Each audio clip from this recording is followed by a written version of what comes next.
E esses são os meus livros preferidos que eu tenho aqui impresso, apesar de ter também alguns outros livros sobre criatividade no meu Kindle, mas esses aqui são os que eu tenho impresso.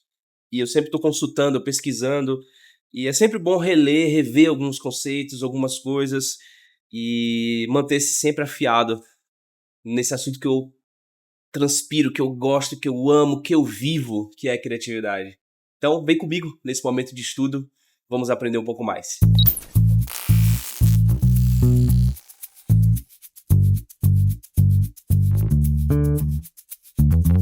We wanna love you, so we're walking this out. Back talking our doubts, following your route. My God, you change our minutes every day. We need you right now.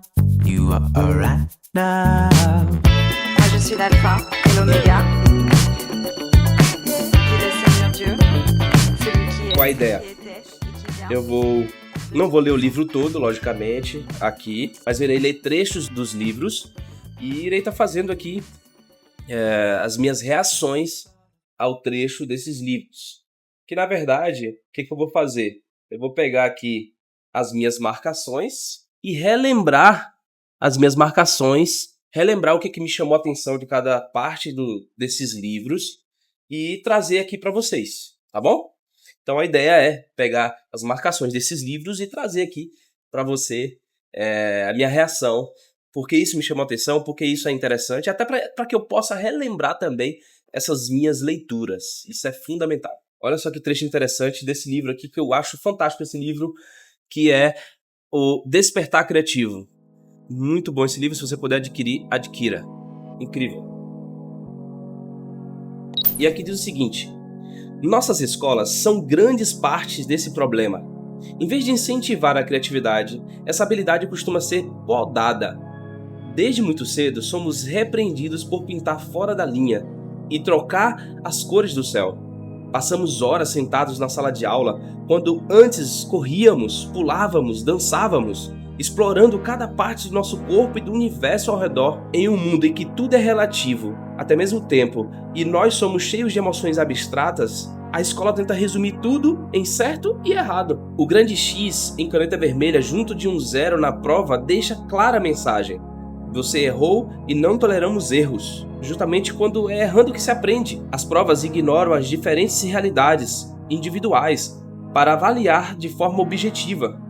E assim, buscando igualdade, o sistema de avaliação numérico acaba por sufocar a individualidade e separar os alunos entre burros e inteligentes, formando pessoas que no futuro vão se achar incapazes e inferiores. Que paulada que as autoras dão aqui nesse trecho. Isso aqui é na introdução do livro, tá bom?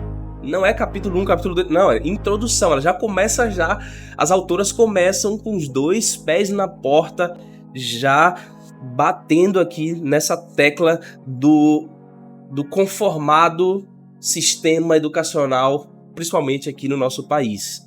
Então, ela está batendo nessa linha quadrada, fechada de ensino, certo, errado, respostas específicas que são requeridas do estudante.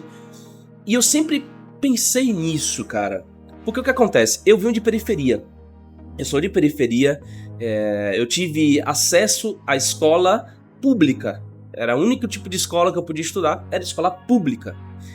E na escola pública não se tinha muita cobrança de tipo, você tem que ser o melhor, você tem que estudar muito, você tem que... não sei o que. Porque na verdade o próprio sistema educacional não esperava muito dos alunos. Alunos de periferia, alunos que tipo assim, ia pra escola por causa da merenda, entendeu? Você tá entendendo o que eu tô te falando? O próprio sistema educacional não esperava muito desses alunos. E eu referencio aqui essa minha fala te indicando um filme pra você assistir. Escritores da Liberdade. É uma situação parecida com esse filme. Nesse filme relata ali alunos de periferia em que a própria escola, o próprio sistema educacional não esperava qualidade, não esperava desempenho, não esperava que eles crescessem. Então era nessa circunstância que eu estudava. Eu vivia num ambiente em que não se esperava muito. Então, para nós que estudávamos ali no colégio, e isso eu não tô falando que não tem qualidade, tá bom? Não tô te falando que eu não aprendi, que eu não me desenvolvi. Não é isso, não é esse o ponto da conversa. Porque a escola pública tem sim qualidade. A prova disso sou eu mesmo, estou aqui conversando com você.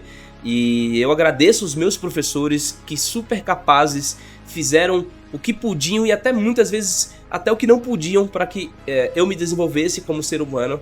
E eu agradeço muito os meus professores, as diretoras dos colégios. Eu estudei em só 2 colégios da minha vida.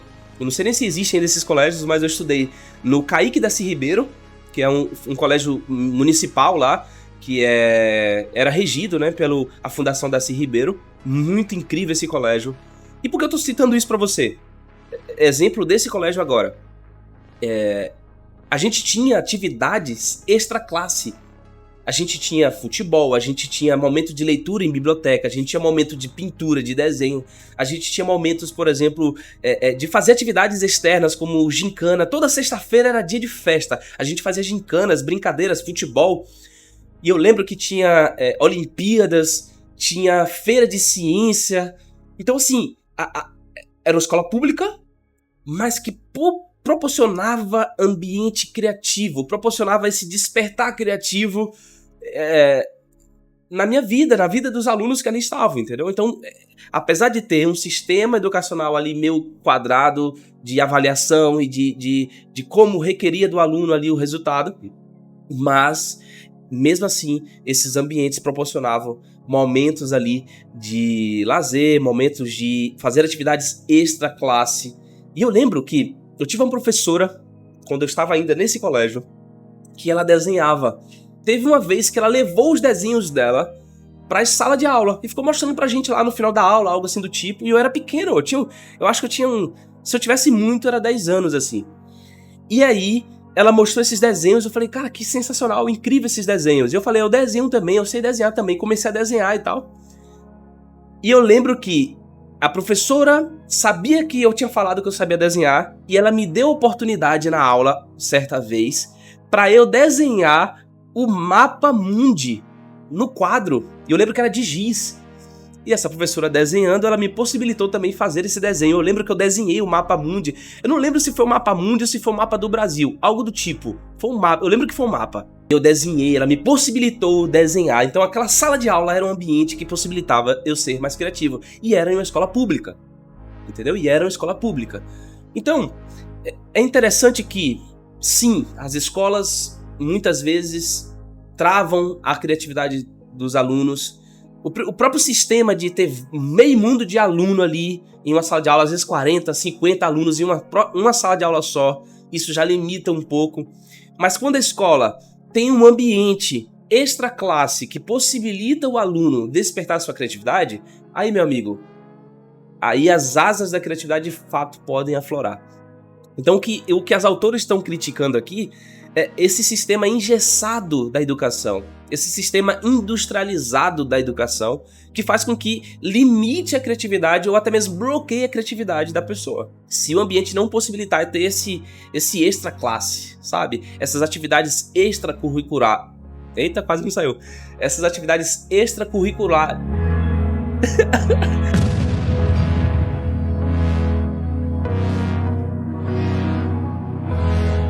Se a escola não tem essas atividades extracurriculares, aí dificulta a criatividade dos alunos.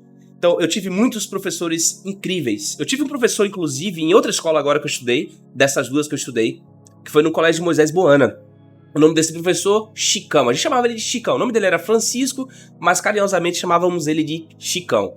E eu lembro que uma vez ele pediu um trabalho de escola, que era aqueles trabalhos, sabe, que monta o grupo, organiza o tema e apresenta. E aí, a nossa equipe resolveu fazer como se fosse um documentário. Eu lembro que cara, e eu tinha gravado isso em um DVD. Eu tinha gravado isso no DVD e eu perdi esse DVD ao longo dos anos, porque isso foi no ensino médio. Foi se eu não me engano, foi no segundo ou foi primeiro ano? O segundo ano do ensino médio. E ele pediu, o Chicão, pra gente fazer um trabalho sobre os manguezais. E no meu bairro tinha manguezal. Eu falei, galera, vamos gravar, vamos fazer um documentário lá nesse manguezal. E eu tinha um brother, o nome dele é Igor Oliveira, surfista, brother meu. E ele tinha uma câmera. Eu falei, velho, me empresta a sua câmera, que a gente vai fazer um documentário da escola sobre os manguezais. E a gente pegou essa câmera, foi lá no meio do manguezal, a gente pegou um microfone pra fazer como se fosse um repórter ali dentro do manguezal, e eu lembro que eu tava lá de boné, todo jogadão, gravando esse documentário a respeito dos manguezais, explicando o que era manguezal. E a gente entrou no manguezal e a gente gravou tudo isso. Na época era a época do pendrive, a gente colocou isso dentro de um pendrive, não tinha projetor, não tinha telão, nada disso, era uma televisão que o governo dispôs lá para as escolas, e a gente apresentou nessa escola esse projeto, esse documentário, e ficou incrível. Tipo assim, logicamente, a fotografia, áudio, nada disso ficou perfeito, nada. Foi um negócio amador. Mas foi incrível, porque a gente saiu da sala de aula, a gente foi pra dentro do manguezal. Isso na escola pública, entendeu? Então assim, o sistema educacional de fato limita, bloqueia, mas os professores muitas vezes ajudam para que os alunos despertem a criatividade. Então sim, eu concordo com elas, mas existem casos e casos, entendeu? Você que é professor e está me ouvindo agora, você pode ajudar o seu aluno a ser mais criativo. Você pode ajudar o seu aluno a despertar a criatividade. Quando você possibilita para ele ter acesso ao extra classe, entendeu? Não ficar limitado a trabalho dentro de classe, não ficar limitado a fazer uma aula dentro daquela caixa ali. Faz uma aula ao ar livre, faz uma aula em um lugar diferente, de acordo com as possibilidades da sua escola. E você que é aluno, não se limite a fazer só o feijão com arroz. É possível fazer o feijão com arroz e jogar um temperinho diferente, fazer um trabalho diferente, estudar diferente, aprender diferente. Então, eu concordo com elas, mas temos sim ter um ambiente extra classe quando de fato tem alguém que se interessa por isso, se interessa que os alunos se desenvolvam como seres humanos. Ainda nessa escola Colégio Estadual Moisés Boana, lá em Ilhéus, na Bahia. Nesse colégio tinha festival de música, tinha festival de arte, coisas de música, tinha encontros de dança, e eu lembro que uma vez eu tive contato com o hip hop. Para você que não conhece o hip hop contém alguns elementos artísticos como grafite, música, beatbox, a dança, que é o breakdance. Então eu tive contato com o hip hop a primeira vez na escola ali. Então assim, o ambiente da escola pode sim ser um ambiente que possibilite você desbloquear a sua criatividade. Mas logicamente, o sistema não é a favor disso. O sistema não é. Às vezes, pessoas lá dentro do sistema têm essa mente aberta para criar esse ambiente para os alunos. Mas o sistema, automaticamente, não é. O sistema quer que você aprenda a passar em provas. E ponto final. E eu não sou muito adepto a esse sistema de você precisa passar em uma prova. Eu prefiro que a gente se desenvolva, a gente aprenda, a gente de fato desenvolva habilidades, pratique essas habilidades e cresça como ser humano. Então, cara, que leitura, né? Eu não vou conseguir ler tudo agora pra você, porque senão a gente vai passar aqui 3 horas lendo tudo, mas nos vemos no próximo vídeo. Vou fazer outro vídeo e esse aqui fica por aqui. Então se você gostou desse vídeo, deixe seu like nesse vídeo, inscreva-se aqui no meu canal e nos vemos na próxima leitura.